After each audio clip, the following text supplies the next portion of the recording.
1, 2, 3, 4, 5, 6, 7, 8, 9, 10. Royal Blue Podcast Live, Monday show. 1, 2, 3, 4, 5, 6, 7, 8, 9, 10.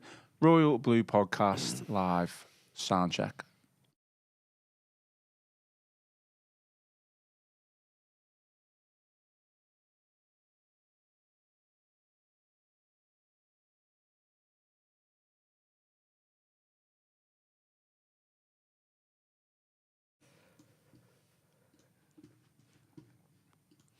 Hello and welcome to the Royal Blue Podcast. It's the Monday show. We are live and I am your host, Ian Croll.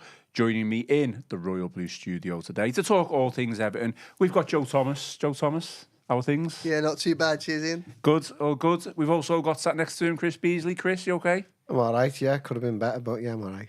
Good, all good. Okay, well, today's agenda, Everton's tremendous first half performance against Manchester United was overshadowed after conceding two, what I would believe, avoidable goals, as well as a controversial VAR decision, which occurred late on in the game. It's a point more on the board for safety, so that is the positives, but we're also going to look at the controversy and how Everton managed to concede those two goals in the second half. We'll get into it. Plenty more on the agenda as well. First off, though, as always, give us a thumbs up, drop us a like, and if you haven't already, please subscribe to the channel. Before we actually get really into it, I just wanted to give special mention to Moise Kean. Moise Kean, who collapsed on the pitch at the weekend during his match with, a match with his current club, Fiorentina. He was taken to hospital. His club put out a statement letting everyone know he was undergoing tests, but he has since been discharged from hospital. So we wish him well and hope that everything is okay. One more thing to mention, I'll come to the lads for this one. Everton Giants, half-time on the pitch on Saturday. Andy Gray, Paul Bracewell, Derek Mountfield and Kevin Sheedy. They were all inducted as Everton Giants on the pitch. 4 deserving players, in your opinion, Joe? Yeah, absolutely. And of course, fitting season for them to do so. I'm sure it won't be the last that we hear from some of those before the end of the season.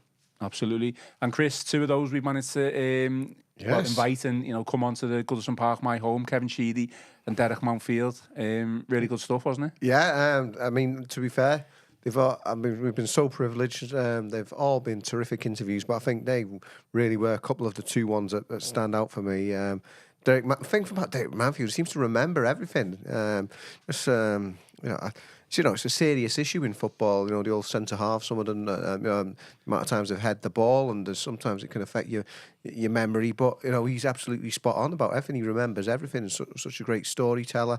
But Kevin Sheedy, I think I mentioned as well. He was my favourite player when I was a little boy. So that was special for me to see that one. And Joe actually managed to get some of the little pin badges, and he originally gave me Degsy Mount, so he ended up swapping me and gave me Sheedy when I told him that. But yeah, no slight on Degsy, who's a great friend of the show as well. But yeah, obviously Paul Bracewell and Andy Gray, what a character he is. We'd love to see them as well before the end of the season. Let's get them on as well. But yeah, 4 of the members of Everton's most successful ever side. So yeah, they're worthy recipients of those honours, and great to see their teammate Peter Reid handing them over the plaques, the stones, as it were, as well. Made the most of their moment at half-time as well, didn't they? I think got involved in some shenanigans. Well, yeah. Oh, what's this? What did he do? No, Are we not saying? Are we allowed to say on there? No, they were all right about that. Yeah, yeah.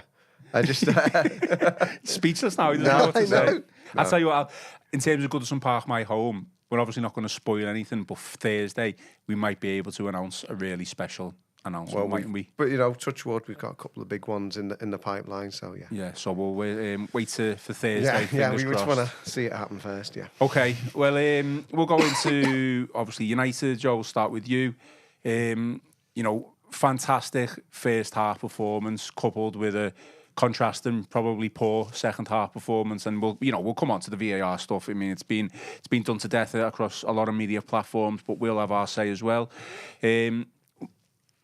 First half performance, let's start with that. Yeah, brilliant first 70 minutes. I thought they were very, very good. This is a side that's running on fumes. I know a number of teams, including Manchester United, have got a lot of injury issues at the moment. But when you look at that Everton side, you look at what David Moyes has got to do. There's only really one dilemma for him on Saturday, and that was whether or not to bring in Decore, who was no longer suspended, back in for Alcaraz. I think the odds were always on him bringing Decore in just to have a bit more of a solid base in the middle. Also gave him the opportunity to bring Alcaraz off the bench because he was pretty much the only one that you could turn to there to maybe make a bit of a difference, given his experience. I was really impressed by just how aggressive and how assertive they were. They got on the front foot. I thought Manchester United were absolutely appalling. I was really, really shocked by how bad they were. I think by the hour mark, I'd come to describe it in my head as they were the worst non-newly promoted side that I think I've seen at Goodison Park in my near 3 years now covering Everton, game in, game out. And to be honest, when I later thought about that over the weekend, I actually thought, well, Luton were pretty good when they came down to Everton last season. I thought Burnley and Sheffield United, albeit Everton beat them, they both had tight games, albeit poor games. So really, I think with the exception of probably Leicester a couple of weeks ago, who Everton obliterated in those early minutes, that Manchester United side was probably, with the exception of that Leicester side, the worst team that I've seen in 3 years at Goodison Park, for those 70 minutes anyway. And when you look at the amount of money that's been spent on that side in recent history as well, then that really is quite damning. But what was really pleasing to see is that I think Everton put them to the sword. I think Moyes knew who to target, how to target them. Yeah. And I think Everton did a really, really good job at doing that for most of this game. I mean, Chris, Joe touched on Decore or Alcaraz. I think Moyes made the right decision. I think he was proven to make the right decision. I thought Decore, for the first half, was probably one of his best performances in an Everton shirt, and it was, topped off with a goal as well. But where did it kind of all go wrong in the second half for you? Yeah, as Joe says, United was shambolic, but we've been discussing this with Paul Wheelock before we came in. He's lowered his voice again. Did you wonder where we're going with that one? He's going back into assassin mode here, isn't he? Definitely. But yeah, despite all that shambolic showing, which more or less, you could see they were getting back into it a bit. I think it was a bit of a turning point when Jesper Lindstrom had to go off. No slight on Ashley Young, but you could sort of see the tide turning a bit then. Yeah. But although they were so shambolic, they've still got those world-class players that, as Joe says, such an expensively assembled squad.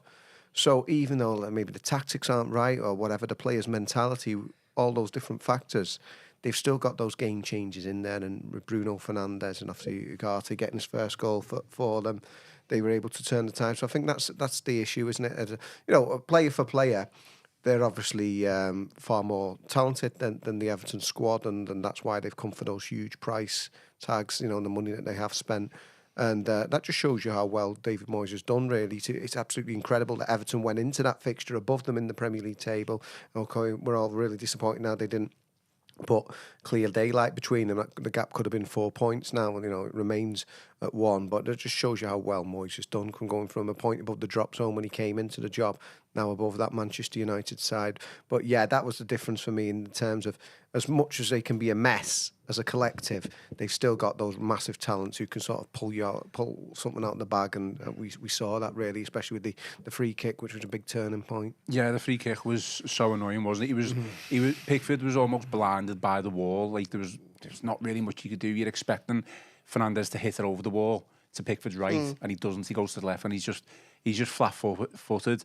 I mean, Lindstrom goes off, Joe. A lot of people during the game and afterwards around me were like, why is he taking him off? But is it a knock? Was that what was no, it wasn't tactical. It was illness. He had to come off with illness, so it was an enforced change, which probably adds a little bit more kind of context to the issue. Yeah, it wasn't one that Moyes was intending to make. I wondered whether something might be up because at during a half-time where yet another Everton fan hit the bar, lost count. I feel like every time they hit the bar, the amount of signed shirts given away, it's been fantastic. I think Everton must have the most accurate fan base going. It's probably a good job there's no cars on offer, isn't it? Yeah, it probably is. That's what I need to do up the ante at the new stadium. That's it. If the Freakins were giving Toyotas out, we'd have no money for the new stadium, would a little RAV4 there. But during the half-time break, it was quite I noticed it anyway, that Ashley Young was the only outfield substitute not warming up. So you kind of looked at that and thought, I wonder what's going on here. And it looks like they maybe gave him 5-10 minutes of the second half to see what he could do. And yeah, it was illness that led to Lindstrom coming off. So not tactical. Whether that means, I think they're hopeful that he'll be available for Brentford in midweek. But we'll have to wait and see on that. We'll find out more with the press conference tomorrow, which Chris will be at. So we'll have to wait and see. But yeah, it was enforced. And maybe that was a little bit of a turning point. I semi-agree with what Chris is saying about world-class players. And the thing about Manchester United side is I think they've only got one world-class player, and I think that's Bruno Fernandes or someone that would come close to that category. But what they have got is they've got lots of players that are capable of world-class moments, I think. I think that's where they are now. I think that's probably why they struggle. They struggle for consistency. They struggle to match teams' intensity over 90 minutes. But they've just got a number of players there that, given the opportunity, can just do something to turn a game. And unfortunately, that's what we saw. And I think that, look, Fernandes gets that goal and you think it's going to be a nervy ending anyway. I think the other thing that we have to kind of accept and just be accepting of is the fact that, like I said at the outset of this programme, it's just an Everton squad running on fumes. When you get to the last 20 minutes of a game, I know Man United don't have the resources they would hope to have in their squad on the bench, but Everton really had very, very little. They've got Ashley Young, 39-year-old converted wing back. They've got Timo Robenham, who continues to impress when he gets minutes on the pitch, but still a very, very young player. And then other than that, there is only really Alcaraz that they can turn to, and they should want Michael Keane in a defensive emergency. So the last thing you really want to do is start changing centre-backs, isn't it? So I thought it was, the goal came at a bad time, and once it did, you kind of worked out that Everton were going to be under the cosh. And as I say, I know we're going to get into the obvious talking points, which is VAR and the last minute penalty being overturned. But I think that there has to be an acceptance that there's a disappointment Everton threw away a game, or Everton lost a game for a very comfortable winning position because they were cruising at 70 minutes. But I also think, and to be fair, I gave Moyes his get out in the press conference after, and he didn't really take it, basically saying, probably understandable that this side's going to tie that group of players. We've asked a lot of them over recent weeks for the last 20 minutes, and he was still disappointed in them, which I thought was fair play. Again, it's those high standards that he's got. But we can all see they haven't got much left in the tank, and I think that Brentford's going to be an interesting game in midweek. But after that, you look at the rest of March. Obviously, it's a week and a half until the next game. Then there's a week between fixtures, and then there's a fortnight off. And I think that break will do Everton the world of good, even if they do then come into April with some really challenging fixtures again. But by that point, by now, Everton are safe anyway. But still, focusing on Saturday, obviously we'll come to the big talking point in a minute. But that's where my head at. I think we have to say that for all the disappointment, Everton lost that lead themselves to some extent. Yeah. But I think it's understandable, and I think that whereas, say, for instance, Bournemouth or Villa, you could heap some criticism on the tactics or some of the players' decisions, some of the managerial decisions, some of the substitutions. In this case, I think it was probably just 20 minutes too far in this little run of fixtures for this depleted squad. Well, there is a couple of comments kind of on what Joe's saying, Chris, and I'll read them out. So the Blues have said it's a combination of United making subs and Everton running out of steam after midweek games with a small squad. Yeah. And Puta says this is becoming a theme. Can we find a way to last the full game and remain as dominant as in the first half? I mean, that question is correct. However, it might be a little bit harsh in the respect of what's happened throughout the season. I don't know. Yeah, I'd like to say you're going to press with so much intent, and that's why we've got a small squad of players. I think we saw the importance. I think Joe had written about this in the past, of getting that third goal against those likes of Tottenham and Leicester, because if they'd have done that, you'd imagine that would have been game over, even with a strong United finish. They weren't quite able to do that. They did have a couple of decent opportunities to get that third goal. I know, like we mentioned, the Ashley Young substitution with Lindstrom coming off, but they still had a couple of chances and just thought, if they did. I think there was one where it came to Beto across and he just couldn't get his header right, and you're thinking just one of them had gone in either side of the break. That could have just been that breathing space. But yeah, it's understandable. As much as we're all frustrated, I think those reasons have already been outlined. The fact that we've got 8 senior players out at Everton at the moment, and a lot of those in those attacking areas, the free strikers, and then the 2 attacking midfielders in Iliman and Dye and Dwight McNeil. I think McNeil was someone Moyes referenced in his pre-match press conference. As much as we're talking about the set pieces and the deliveries, they've not got somebody to actually put those balls in at the moment. They're really struggling on that respect. So, yeah, it's disappointing. We can see why it happened, and yeah, it's easy to say, isn't it? Like, how do we improve this or keep them going? But yeah, with so many players out and such an intensive period of fixtures, it is only natural to see that. And as Joe said, hopefully, with these 2 prolonged breaks that are coming up, just got to get over Brentford now. And I know there's already been talk about potentially going away with the players after that fixture. There's a 10-day gap, might go for a bit of warm weather training in early March, and then you come back for the Wolves and West Ham games, and then I think it's another 2.5 weeks before the derby. So yeah, hopefully it's plenty of chance to rest up and sort of get bodies back for April. Just one final point on that bit as well. I think that, whilst Man United did have the momentum at the end of that game, and whilst Everton did run out of a bit of steam, I think it is also just worth mentioning that they didn't really create anything from open play.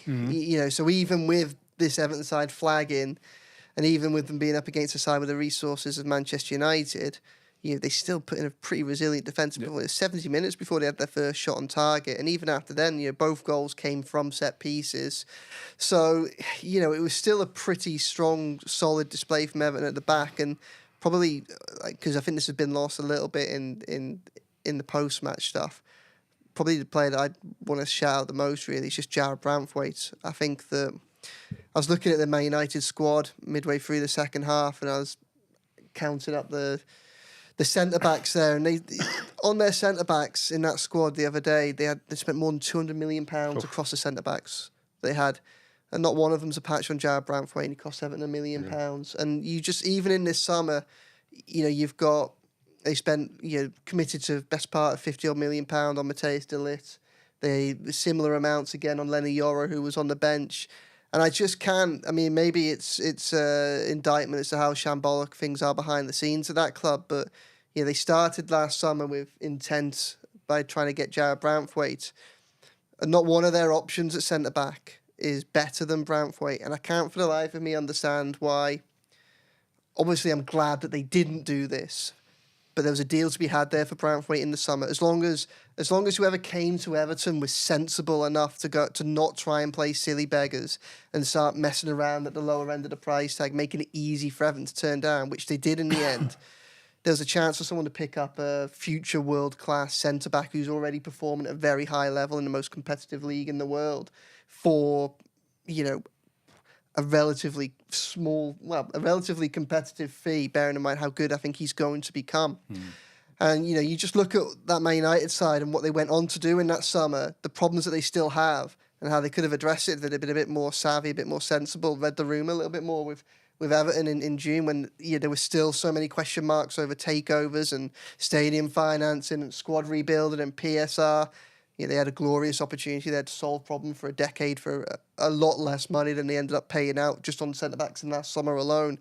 I can't believe that they didn't do it. I'm glad that they didn't do it, but he was a cut above the rest. And I think that, again, going back to the talent that they've got in that squad, I don't when you see them out there on the pitch like that, I don't know how many you definitely take. And I appreciate they've got injured players as well, so it's not like for like. I don't know how many of those Man United players actually would walk into the Everton side. Obviously they'd strengthen the squad and things like that, but in terms of the players that were involved the other day, there probably isn't that many, because I wouldn't have any of them over Tarkowski and Branthwaite for a start. Yeah. My talking point that I did yesterday evening was basically what Joe's kind of just said then, but I concur completely, really. I loved that moment when Jarrad Branthwaite did that back header to Jordan Pickford. That was just incredible. It was like a performing seal. An incredible piece of skill. And I think it's actually was a lucky escape for Branthwaite, not going into that toxic environment at Manchester United. He knew exactly what he was doing with that header, by the way, just in case anyone thinks different. I think it's interesting you bring up the United Branthwaite transfer scenario, which was obviously playing out in the summer. I think if you think back to that time, Jarrad Branthwaite, he's probably not this type of person or player anyway. But if he wanted to, he could have tried to force through a move to United. At no point did he do that. Yeah, and I think maybe because he's obviously not a Scouser, he's not from Liverpool, so he's got really no major affinity to Everton as a supporter. He's obviously Chris calls on the Carlisle Kaiser. Carlisle Kaiser. Yeah. So you couldn't really have blamed if he wanted to go to a bigger club, but I think he's taken some good advice and probably thought, you don't want to be going to United right now. They are an absolute mess. Now, on the flip side of that, he could have changed United, he could have transformed their defence, etc. But I think it speaks volumes for the fact that he didn't force through a move. He kept his counsel, if that's what you want to call it. I know he had a couple of injury problems in Everton. He's got back on track now. But I think you'd only have to say now that his transfer value has gone, the belief. higher. Yeah, I mean, the belief with his injury was, although he missed a fair chunk at the start of the season, there was never going to be enough to cost him a medical, if someone did come in for him. And look, he is someone that is very grateful to Everton. I think he was appreciative of the amount of... I think he's appreciative of the importance of getting first team minutes in the Premier League and how crucial that was to him last season in breaking through, and how crucial that would be again for him this season. Obviously, in Tarkowski's got someone that's helping him through.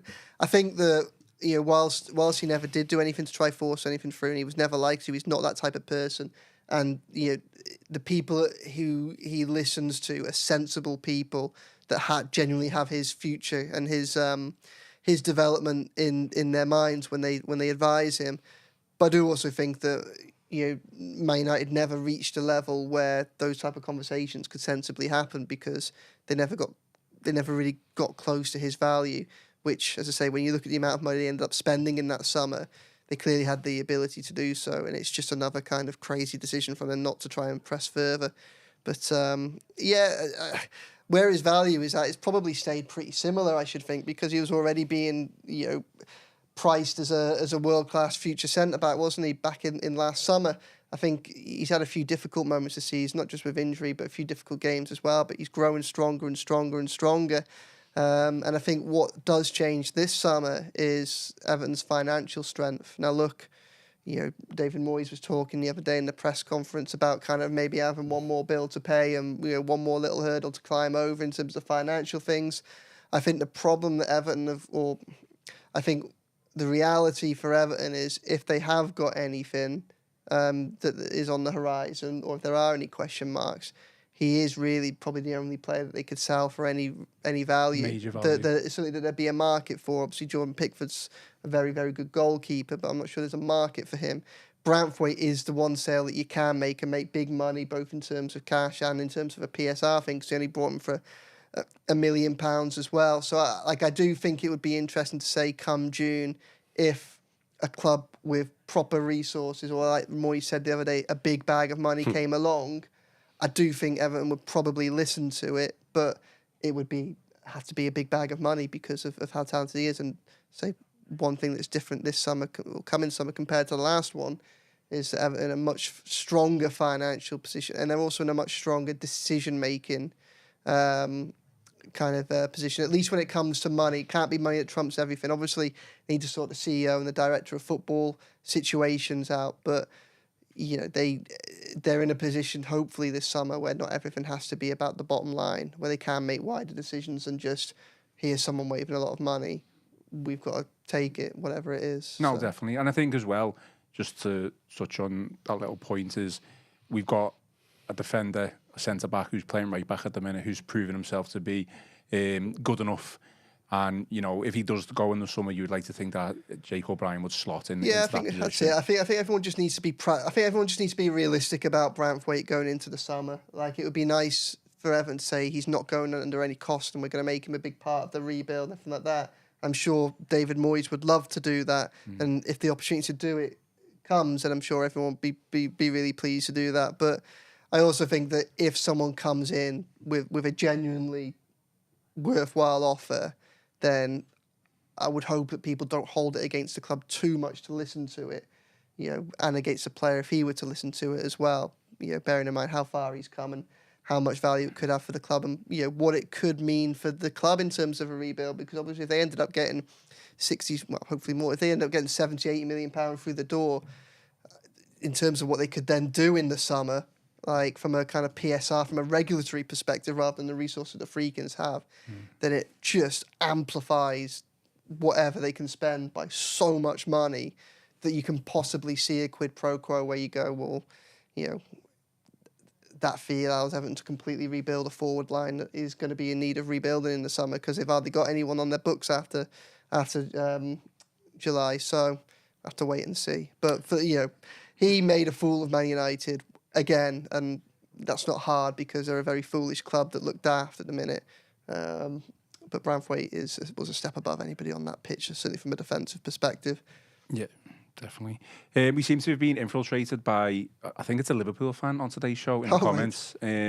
So I'm just going to see if he continues to comment, but he's not really making any sense, to be honest. But we'll move on. Imagine like being in their position right now and thinking, I'm going to go on this. Like, I mean, come on. Like, I think it's a Liverpool fan. Chris, let's get back to the game. Obviously, we've talked about the kind of things that have gone wrong from an Everton point of view. Before we come on to the actual VAR decision, do you think in any way, shape or form, even before all that, the referee swayed the game in the United's favour? There was just a general sort of theme. I think I spoke to Michael Ball for his column earlier, and there was quite a few things really. I mean, he wasn't happy about the challenge on Vitaly Mikolenko. He said that was a potential leg breaker there.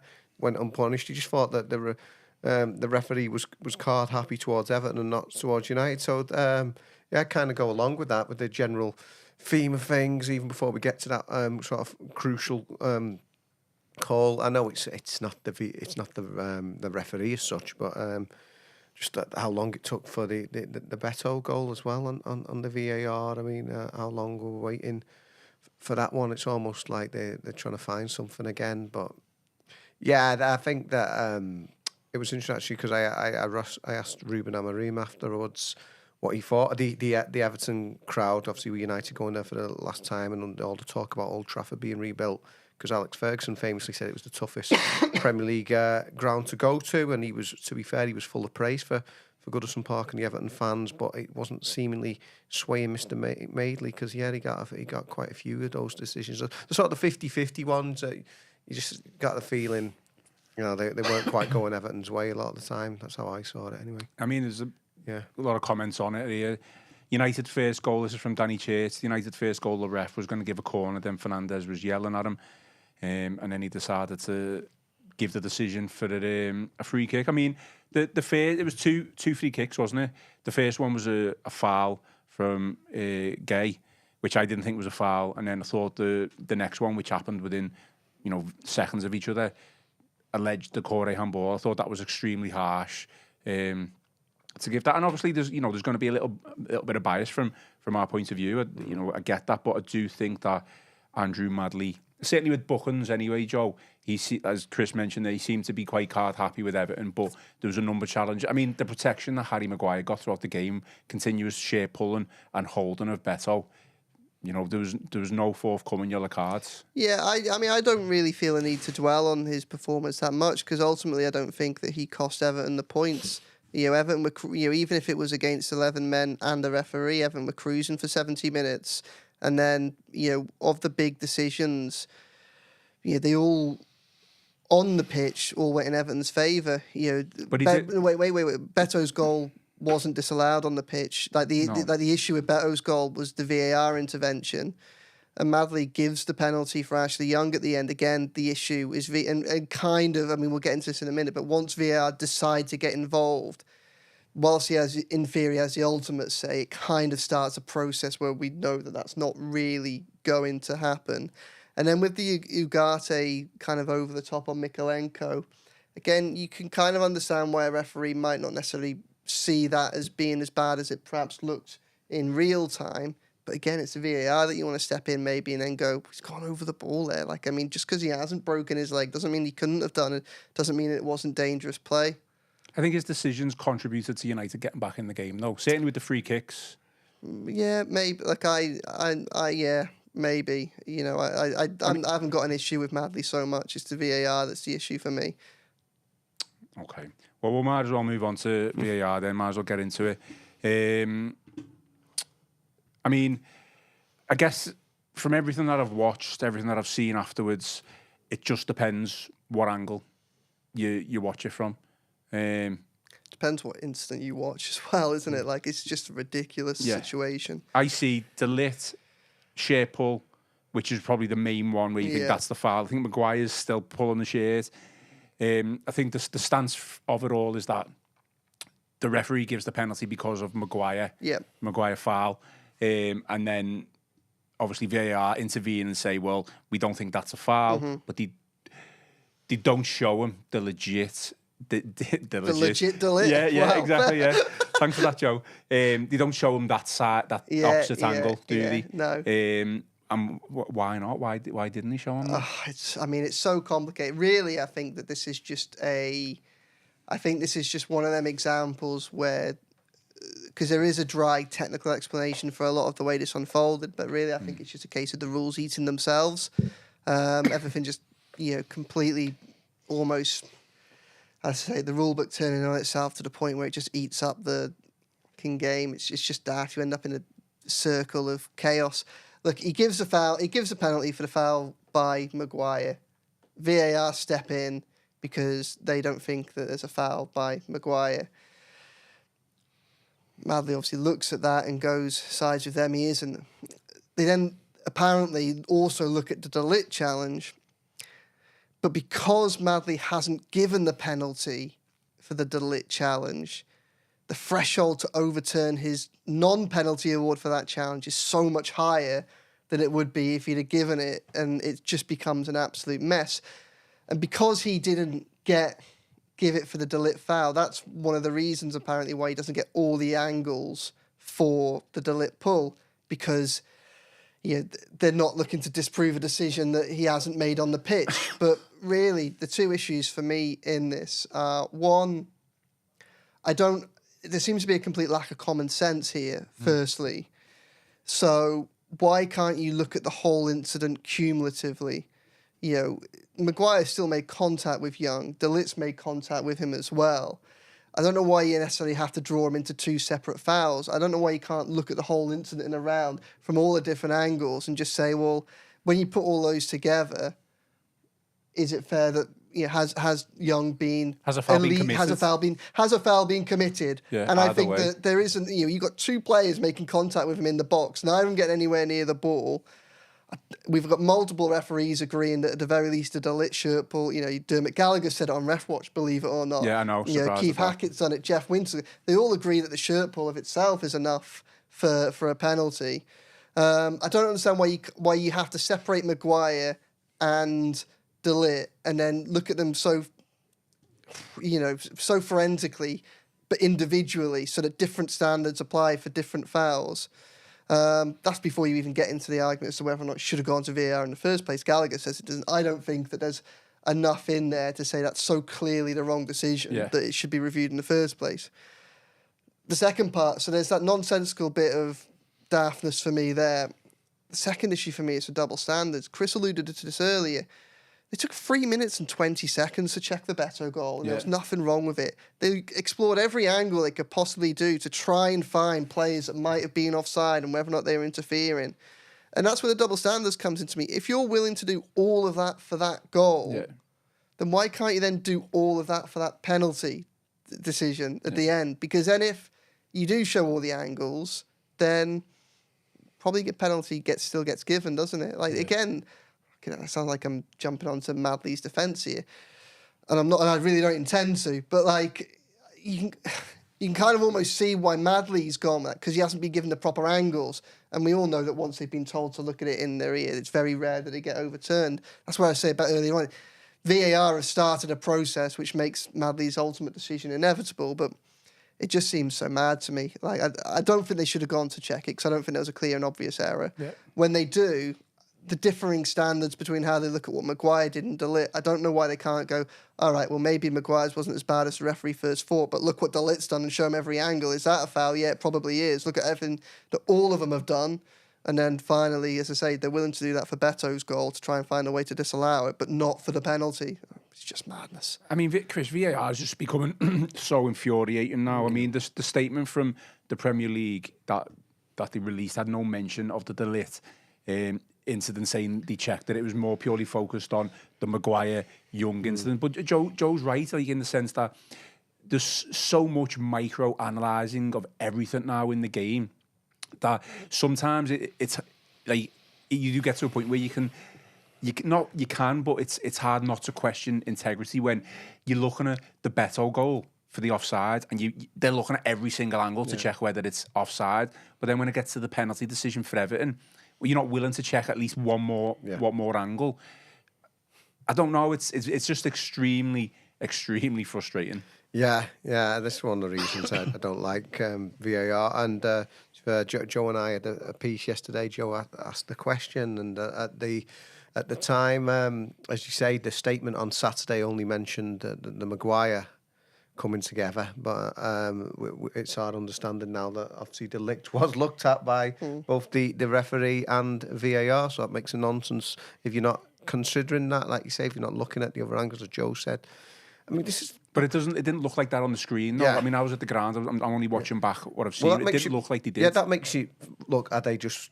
trying to cover their backs, up, and like, oh yeah, we did look at that, honestly, but this is the problem, because with VAR, it's some of these goals, whether it's Everton or whether it's another team, like you say, just there's 22 men on the pitch there.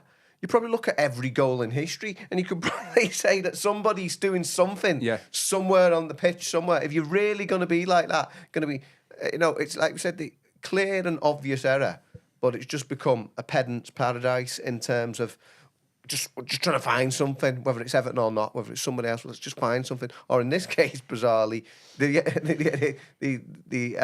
evidence is there if you care to look from the other angle, but then you choose not to because, like as Joe says, with the rules eating themselves up in terms of we're only looking at this one, we're not looking at that one. It makes an absolute nonsense of it. It might sound extreme though, but if Joe fires a gun at me or something, and I'm dead, but then the Joe replay, the assassin, though. then the replay shows that his bullet missed, but then he'd actually got me with a knife from behind. I'm still dead. It doesn't matter what. If Maguire didn't do it to Ashley Young, Ashley Young is still brought down in the penalty area, no matter whether that was by Maguire or De Ligt. It's still a penalty to Everton, and this is the problem with VAR for me. I think the genie's out of the bottle, so I don't think there's any way, because this exists now, I just don't see how they ever been it. They're not been in it. But it just kills all the spontaneity in football for starters, because you're looking round at, is that going to be given, is that not? But then when you've got all this evidence anyway and all this technology, and they still can't get it right. I mean, sorry, Joe, what's your stance on it? Just obviously Chris has just said that it's never probably going to go away. However, I said just probably about 5 minutes ago, we are probably going to be a little bit biased because we cover Everton. However, if you look at the Palace game last week for the Palace goal, the offside, it was ridiculous how long that took for Palace to be given that goal. It was a goal and it was onside. So that's me as an Everton fan saying it was ridiculous how long that took to give the goal. Now, I know you could say it was a little bit inconclusive, but if it's inconclusive, then you probably think, well, it's a goal then because it's been scored as a goal. What's your stance on it? Yeah, not quite, because in the same game, they had a goal disallowed when it was inconclusive, didn't they? Yeah, but the decision on field was no goal, wasn't it? What I'm saying is the decision should be what the on-field decision is. Well, yeah, I kind of think that the kind of preference should be given to what if it ends up in a grey area, 50-50 or 45-55 either way, then really you want it to be given to, you want the overall say to be given to the officials on the pitch who've got the feel for the game and have refed it to a certain degree of standards that they've set themselves, haven't you? You'd hope they'll be consistent with. So yeah, I mean, it was just a mess of a situation. For me, it's less about kind of integrity of officials and more integrity of the system. I think that when you look at that, the only way in which you can kind of understand the penalty being overturned there is just by people following the technicalities of the rule book to the microscopic degree almost, and just taking the real world out of it, as if this is like a theoretical situation in an exam rather than a real life football match. And how you can apply different standards to different parts of the same incident depending on what the official on the pitch did. It's just a little bit daft, really. Like, I don't understand why they just couldn't look at all of that and go, you know what, at the very, very best, this is a grey area, we'll go with the on-field decision. Yeah. It just, it was a frustrating one, I think. I mean, Howard Webb said in the past, you know, we're not looking to re-referee in the game, and that's exactly what they did. And their arguments will be, well, it doesn't matter how long it took, at least we got the right decision. But quite clearly, they did not get the right decision for the penalty incident, at least. No, and like you say, they are re-refereeing the game, because that was one of the things David Moyes mentioned. He wouldn't bite, to be fair. He was very dignified in terms of... I remember, you know, he says he's older and hopefully wiser now. And there was a game back in 2010 when Everton were denied a last-minute win. Do you remember Phil Jagielka was through on goal and the ref, Martin Atkinson, blew for full time? Moyes ran on the pitch and played hell that day and got fined for it. So, he is more sort of mellow at this time of life now at 61 as the Premier League's elder statesman, and he wasn't getting involved in all that. You know, some people might have thought, well, wanted to fight Everton's corner, but no, he stayed out of that. But what he did say was that wouldn't it be refreshing if a referee actually went over to the monitor, said, no, I'm going to stick with my decision. I saw what I saw, and it doesn't matter what you're saying over in Stockley Park, 200 miles away or whatever.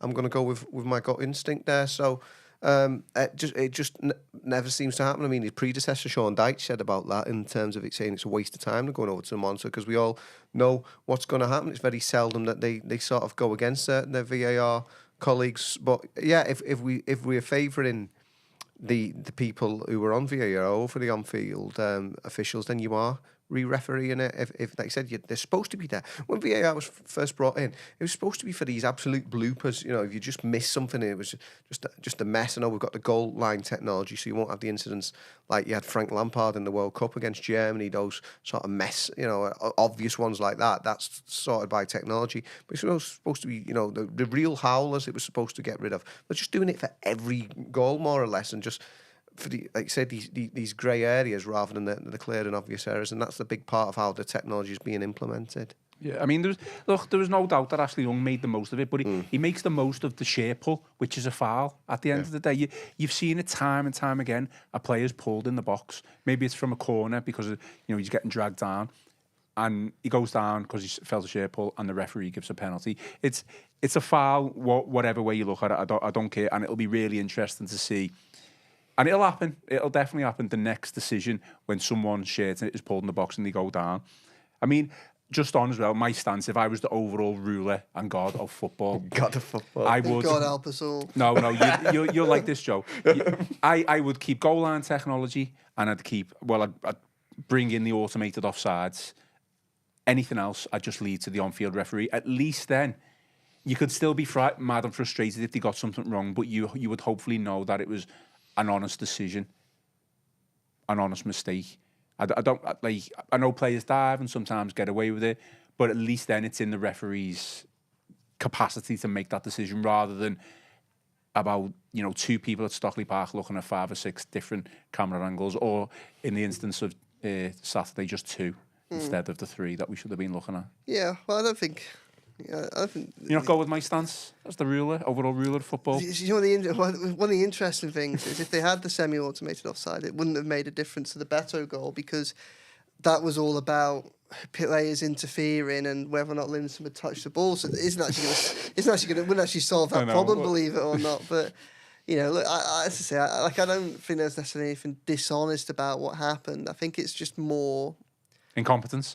Yeah, no, I do, and a system that still is, still isn't quite being applied right, or still isn't quite built to, built for proper use in this game. It's like, as I say, there's just an immense lack of common sense there.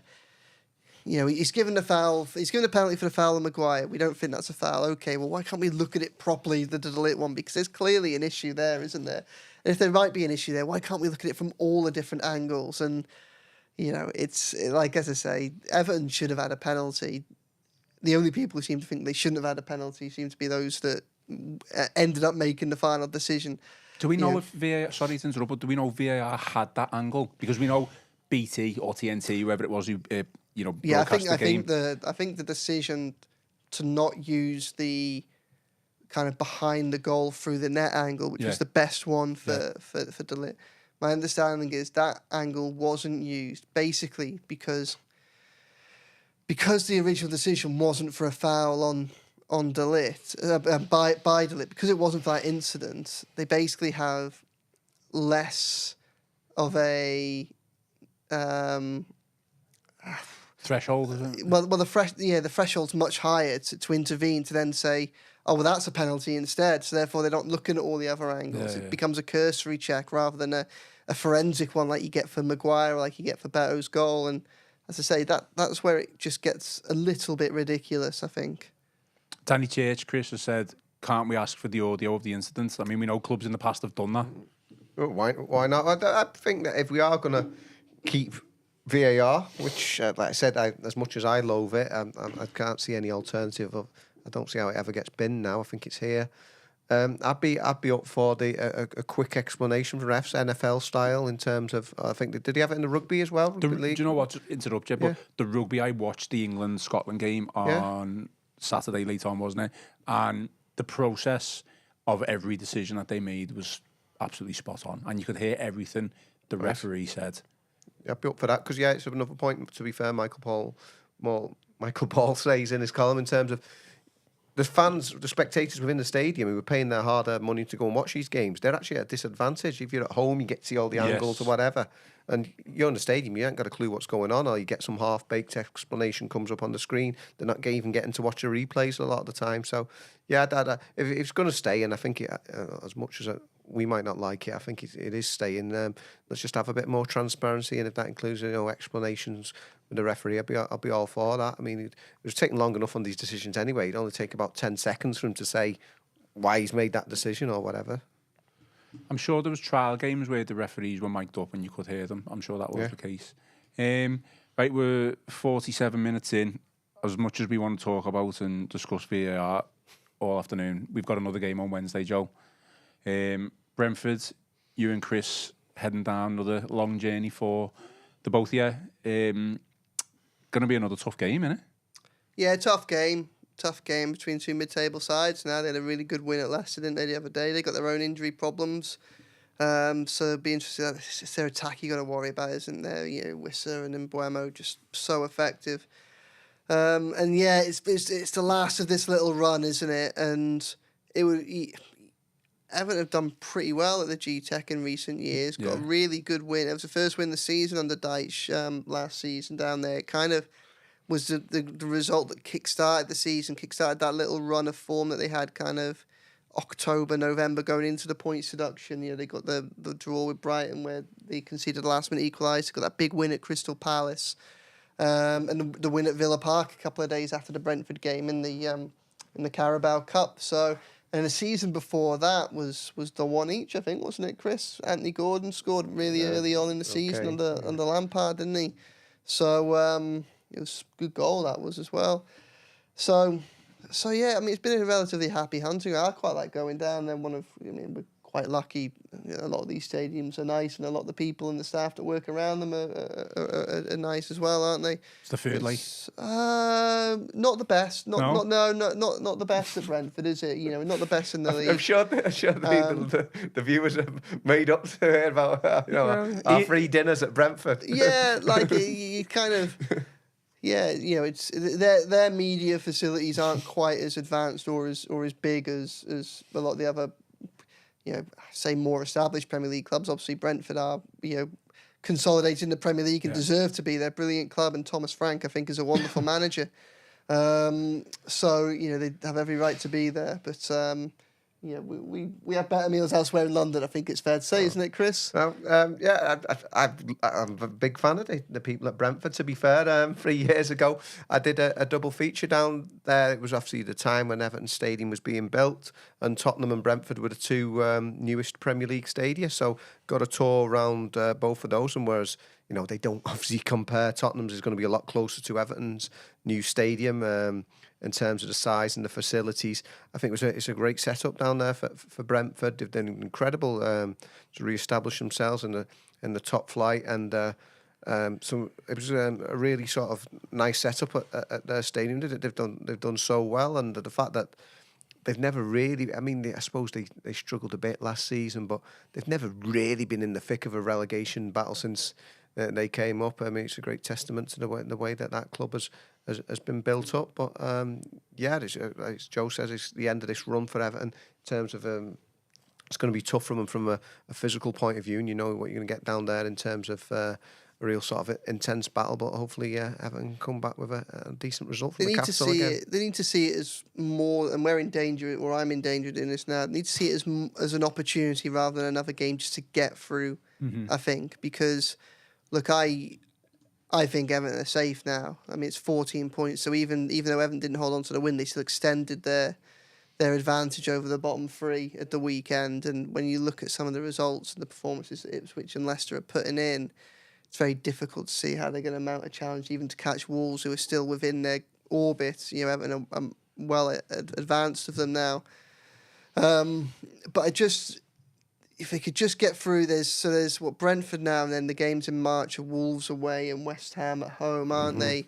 And they could just, if they could just find 4 points, 5 points from them 3 games, it'll be signed, sealed, delivered, and you've got an Easter there where you really can just go full tilt at planning for the summer and everything else. I thought, my match report. When you get to 60, 70 minutes, you're normally quite advanced in where you think you're going to go, and there's always the danger. And this was obviously the case the other day that it ends up getting ripped up. But my match report on Saturday, whilst it looked like Everton were going to win, was probably going to be built around the lines of David Moyes finished the pre-Man United press conference. I think he was asked about the stadium and how that might help, because obviously it opened the week before in terms of attracting players. And obviously he said, hopefully there's a lot about this club that will be able to attract players. You need to make sure they're still a Premier League club. And with what I thought was going to be a win on Saturday, I was going to say, well, they've kind of completed that now. This is a club that is going to be playing Premier League football, and you can start to have conversations, whether they be with players that are coming out of contract at Everton or players elsewhere. You can start these conversations up now with, this is going to be Everton, a new club with new momentum, fresh momentum, new owners, a new manager, a fresh kind of feel-good factor in a new stadium to go to. You can start those already because it was a problem in January. I know there were lots of issues with why Everton didn't sign anyone beyond Alcaraz, but one of the big problems that David Moyes had when he came in was talking to players and their representatives at that time, and those players looking at the situation that Everton were in. And obviously, they don't have quite the same understanding and context. So we knew that Everton were kind of one step away from things becoming really, really good. But for the outsiders who don't live and breathe Everton, you can see it's a side that been in 3 consecutive relegation battles, and there's still a lot of uncertainty. We're still, when Moyes took over, potentially heading into a 4th. You can see why it wouldn't necessarily be an attractive proposition. Well, only gets to 4 or 5 weeks later, and I mean, even without the win, I think this is the case, but it certainly would have been the other if Everton had got the 3 points. You could see why all of a sudden that completely flips on its head now, and you shouldn't have a problem selling Everton to players that you want to be talking to in the summer now. Yeah, definitely. And to finish off my point, if they can take advantage of the opportunities against playing sides that are in and around them over the next 3 games, let's say Brentford, Wolves, West Ham.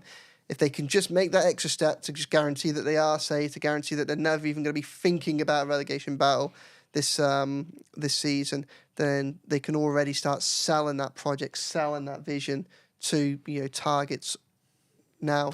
And the bigger the head start you have on the summer transfer window, especially one as big as this for Everton, the better. Definitely. Just back to the Brentford food. I've thought of a new theme for the podcast. Go on, yeah. So should have done this at the start of the season, and we'll do it every away game. Wow. I'm going to ask both of you to rate the away stadium's food out of 10. So we'll do that we'll start off with Brentford on. Yeah, we've been to some of the. I mean, we've got Chelsea's is normally very good. So we've still got Chelsea to go to, haven't we? Oh, he's still thinking what's on the horizon. Yeah. The What's Liverpool, on the horizon? when I produced the Liverpool podcast, it's a hot topic. It's a really big is, conversation at Anfield at the minute, huge conversation. Ian Doyle likes Arsenal's food. Yeah. I mean, Arsenal, Tottenham, Chelsea, and Leicester, I think off the top of my head, are normally the best. Interesting, like you say, with Leicester, because you'd expect to see the big, in the same way with players and stuff, expect the big teams with the big resources to be coming out on top. But to be fair, Leicester do punch above their weight in that respect, and I don't know, maybe that's how they, I shouldn't conspiracy theories here, maybe that's how they sweet talk their way out of that very technical avoidance of the...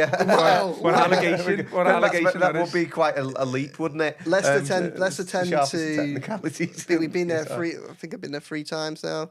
Tend to do a chocolate orange cake, which is very good. Tongue in cheek to suggest that the Jaffa cake was the reason they got off the points deduction. But but to be fair, Palace is another one who probably punched above their weight in terms of the variety of, because it's not just your main meals, are quite a lot of sort of side issues going on as well, little bits and pieces. So yeah, that was the ground. Of course, Joe reminded me the other week that Sean Dyche helped himself to a pie the other year. So yeah. Well, maybe we'll introduce it as a little segment after away fixtures. The good news is that the Liverpool fan in the comments seems to have seemingly been chased off, so that's all good. Chased off. Okay, we'll finish off then with team selection and predictions. Right, going in early on this, we haven't really thought about it, but yeah, so he's probably not going to get anyone back, is he? So, the big question is Lindstrom. I think you keep the same 11, don't you? I don't see how we changed it unless it's enforced at this stage. Yeah, Decore just provides that energy and kind of strength in the middle that just helps to shore things up. Mm-hmm. He was really good last season. I think he was probably Everton's best player against Brentford. I think he got the early goal. Everyone went 1-0 up, and I think he scored it. It was during that 12. He had that brilliant first 12 months in the under Dyche. The end of the season ended with Bournemouth when he obviously got that goal, and the start of the next season when he just couldn't stop scoring, didn't he? So I think Decore goes in stays in there for me, because it does also mean that you can bring Alcaraz off the bench, as someone that can actually maybe have a bit of an impact on the game, certainly from an attacking perspective. So I'd probably keep it the same so long as Lindstrom's fit. So I don't think we're envisaging anybody coming back, are we? So with that being the case, there isn't a huge amount that David Moyes can do, is there?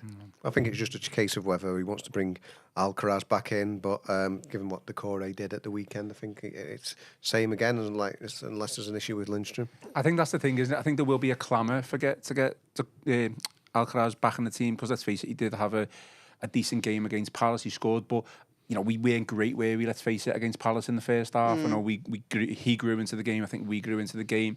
So it's an interesting decision.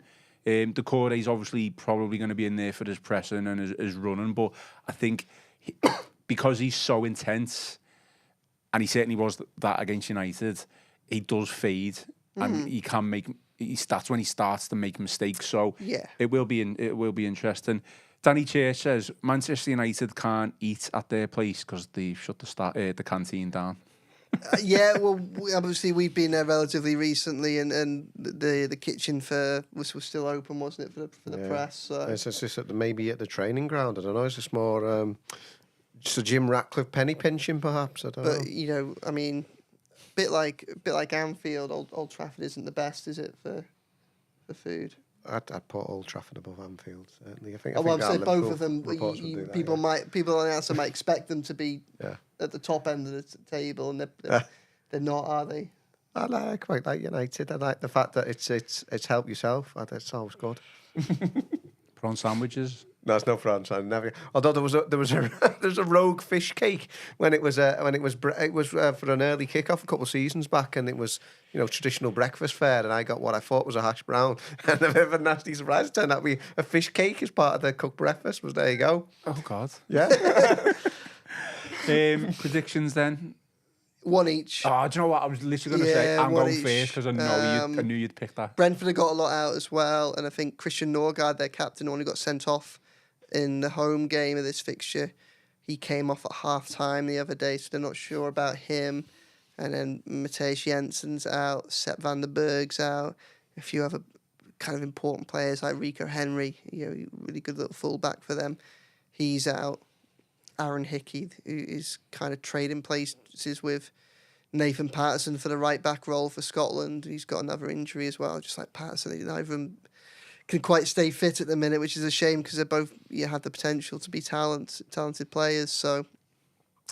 So I think Thomas Frank's got. I think a lot of clubs are a bit like this at the minute, aren't they? Just obviously a lot of these have much bigger squads than Everton and much deeper ones as well. But there are a few teams right now, aren't there, that are just really running on fumes. And I feel like if you do the Fantasy Premier League, your wild card's best saved until the end of the month when everyone's had the best part of 3 weeks off and you can start ahead looking at April. Well, you can see from my reaction there, I was going to go 1-1 as well. I'm not going to change it. Would you take 1-1? Yeah, I would. Yeah. I was honestly going to go for 1-1, but what I'm going to do, I'm going to change that now, just because I'm going to be, I'm going to go 2-1 for Everton. Then go on, just to be ending on a positive note. Then I honestly was thinking 1-1, but that's how I roll. I'm going 2-1 Everton. Flip flopping like VAR. Yeah, like Joe, Joe mentioning all those Brentford players. Influenced by the crowd. Yeah, he is. Yeah. I hope you're right. To be fair, I'm just making it interesting for the viewers. Hopefully, 2-1 Everton. Right. Okay. Well, we will finish off there. Any final thoughts before we just do? trying to think if there is anything else to go on. Is there, Chris? Just frustrating the other day. Everton was just so much better. How often do you see a bad? I mean, this was more a problem under Dyche, I think, but you can't really label us at Moyes in fairness. But how often do you see a bad side come to Goodison and just be let off or be spared or Everton just make a meal of it? And they really didn't. It was really, really impressive the way that they exploited a bad side. They took the opportunities. They took advantage of the situation on Saturday. It's just a shame that they just couldn't quite hold on. And obviously, there are all sorts of reasons for that, and we've covered them all here. But I think Everton are in a really good place right now. And I know that we are all angry about VAR. Like, it should have been a penalty. We can... However you come to the... I think we all come to the same conclusion, however you get there. And no one seems to be able to concluded it wasn't a penalty, doesn't it? Whether it be Dermot Gallagher, whether it be another ref, whether it be... Sky Sports. Right, well, I haven't seen that. But, I just hope that we don't get lost in the disappointment and the frustration and the anger, just how good this little run has been from Everton, how impactful Moyes has been in every positive sense of the word.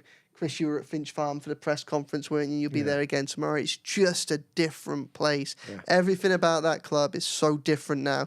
And what we at the end of February, to think that 6 weeks ago, probably just come back off Nottingham Forest and Bournemouth, 2 games with hardly any shots on target, that drive back in the snow from Bournemouth.